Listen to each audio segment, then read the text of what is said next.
What's going on, you guys? So we're back out at the shop working on the OBS once again, but today's like the first nice day that we've had pretty much all winter. It's about 40 degrees outside, so I got the door open, cleaned up a little bit in here, but ooh, focus, guys. Today what I want to show you guys is how I'm gonna run where I'm gonna hook up the vacuum line for my brake booster. Right here. So as you can see, the truck looks a lot different than what it did. I ended up having to pull a bunch of things off and accidentally tied up a crank sensor back there when I shouldn't have, obviously. Ended up having to pull the intake back off. But what I did is I grabbed a brass fitting and I drilled and tapped the back of my intake manifold. Put some Teflon tape. Basically, this fitting is what you're seeing in there. It's a 1/2 inch NPT to 3/8, and that's what you're seeing in there right now. Drilled and tapped it, screwed it in with some Teflon tape around the threads, and then what I did is I actually epoxied all around it. You don't have to do that. I just did that just in case, you know, it wanted to come out or leak or whatever. So I got that, and then I got this piece. It's just a 3/8 to 3/8. So obviously I'll end up putting Teflon tape on all this.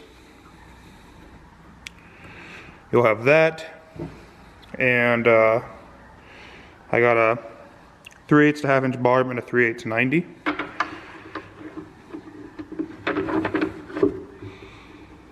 So it'll basically look like that off the back of my intake. Obviously I'll tighten everything down, make sure it's all Teflon taped and whatnot. And then I could run my vacuum line from the back of my intake to the brake booster right there. And it's 1/2 inch, so all you need is a 1/2 inch barb. Your brake booster, at least on my 88, yours should be the same, but brake booster is a 1/2 inch as well. So then you'll need some 1/2 inch line and some hoses, which I got. So I'm gonna go ahead and get this all Teflon taped, put in, and we'll make sure it doesn't hit the firewall or interfere with anything like that. And as long as we're all good, we'll end up notching this like that, so it just slides right over. That way I don't have to mess with anything like that. So let's go ahead and get into putting this all together.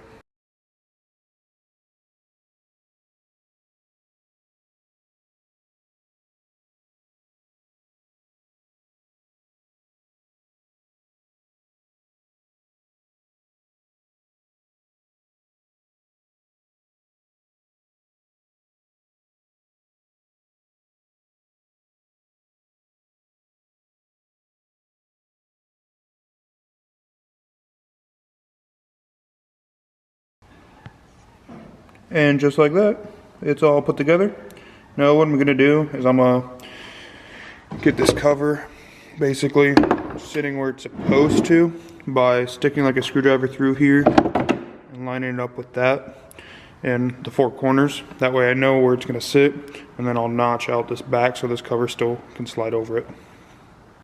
Alright, so I got the cover all put out. All I did was just kind of drew the lines as you guys saw. Took a cut off wheel, cut up it, broke it off, and then kind of cleaned stuff up with the file. So not too hard to do. I'm gonna go ahead and try to get it in the truck now. That way I could run the hose and whatnot. Alright guys, as you guys can see, I got the fitting on and the hose on in the back, and it just runs straight over to the brake booster. So that's really how simple it is. That's all you got to do. I know it was a short video, but just wanted to put that information out there for anybody that was curious about it. So thank you guys for watching. Hopefully you guys could use that, and I'll see you guys next week. Deuces.